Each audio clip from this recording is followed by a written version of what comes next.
নমস্কার বন্ধুরা, আমি অরিন্দম। আগামীকাল সেই বিশেষ দিন যেখানে এসএসসিতে যত দুর্নীতি মামলাতে যত ক্যান্ডিডেটের চাকরি চলে গেছিল তাদের ফাইনাল জাজমেন্ট হওয়ার দিন। এসএসসি 11, 12, 9, 10 এবং গ্রুপ সিডি যাদের চাকরি বাতিল করে দিয়েছিল বিচারপতি অভিজিৎ গঙ্গোপাধ্যায়, বিচারপতি বিশ্বজিৎ বসু, তাদের চাকরিগুলো কিন্তু আগামীকাল ফাইনাল জাজমেন্ট কিন্তু চলে আসবে। ঘটনাটা ঠিক কী ঘটেছিল মনে করে দিই। বিচারপতি অভিজিৎ গাঙ্গুলি এবং বিচারপতি বিশ্বজিৎ বসু এবং সিনহা যে হারে চাকরি বাতিল করেছিল প্রচুর হারে দুর্নীতির অভিযোগে, তারা তখন সুপ্রিম কোর্টে গিয়েছিল। সুপ্রিম কোর্ট থেকে তাদের আবার হাইকোর্টে কেসটা পাঠিয়েছে যে আবার 6 মাসের ভিতরে রায় দেওয়ার দিন। সো সেই 6 মাস অন্তিম হয়ে গেছে। আগামীকাল সেই দিন, আগামীকাল রায় ঘোষণা হয়ে যাবে। কত হাজার দুর্নীতি হয়েছে এ টু জেড আপনারা জেনে নিন।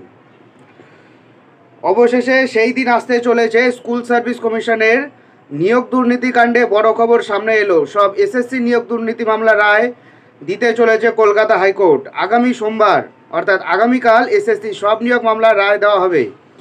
আগামীকাল মাননীয় বিচারপতি দেবাংশু বসাকের ডিভিশন বেঞ্চ 9, 10, 11, 12 গ্রুপ সি এবং ডি মামলা চূড়ান্ত রায়দান করবে। প্রায় 25,000 চাকরির ভবিষ্যৎ নির্ধারণ হবে। আগামীকাল সকাল 10:30টায় রায় ঘোষণা করবে কলকাতা হাইকোর্টের বিশেষ ডিভিশন বেঞ্চ।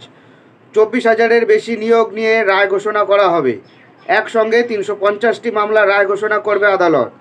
গত 20 মার্চ এই বেঞ্চে শুনানি হয়। রায় স্থগিত রেখে দিয়েছিল আদালত। 4 ক্ষেত্রে মোট 25,753টি নিয়োগ চ্যালেঞ্জ করে মামলার দীর্ঘ শুনানি হয়, যাতে মোট শূন্যপদের সংখ্যা 24,640টি। বাড়তি 1,113টি নিয়োগ হয় বলে অভিযোগ ওঠে। একাদশ দ্বাদশের তালিকা সার্ভারে বিকৃতি করে চাকরি পেয়েছেন 900 জনের বেশি। প্যানেলে না থেকে চাকরি পেয়েছেন 600 জনের বেশি। তালিকায় না থেকে চাকরি পেয়েছেন 70 জনের বেশি। মেয়াদ উত্তীর্ণ প্যানেল থেকে চাকরি পেয়েছেন 30 জনের বেশি। এবার নবম দশমের তালিকা সার্ভার বিকৃত করে চাকরি পেয়েছে 900 জনের বেশি। সুপারিশপত্র ছাড়া চাকরি পেয়েছে 700 জনের বেশি। তালিকায় না থেকেও চাকরি পেয়েছে 50 জনের মতো। মেয়াদ উত্তীর্ণ প্যানেল থেকে চাকরি পেয়েছে 183 জনের মতো। জানা যাচ্ছে র্যাঙ্ক জাম্প সুপারিশপত্র ছাড়া চাকরি সহ আরও অন্যান্য বেনিয়মে কতজন চাকরি পেয়েছেন আরও বিস্তারিত তথ্য দেওয়া হবে এসএসসি হলফনামায়।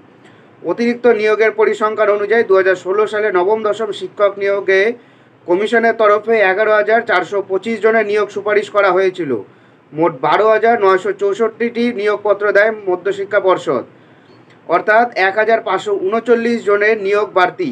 ওই বছর একাদশ দ্বাদশের শিক্ষক নিয়োগের সুপারিশ ছিল 5,557 জনের। নিয়োগপত্র দেওয়া হয়েছিল 5,756 জনকে। বাড়তি নিয়োগ দেওয়া হয়েছে 199 জনের।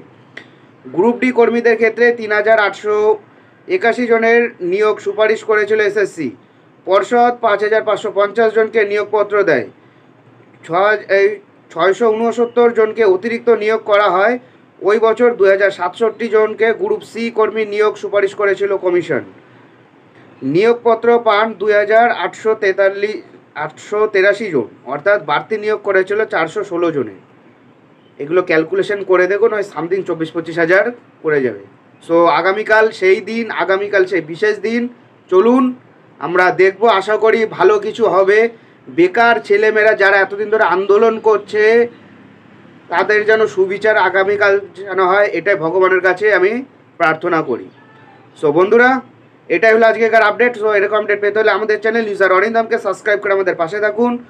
দেখা হচ্ছে পরের ভিডিওতে। ভালো থাকবেন সবাই। নমস্কার, জয় হিন্দ, বন্দে মাতরম।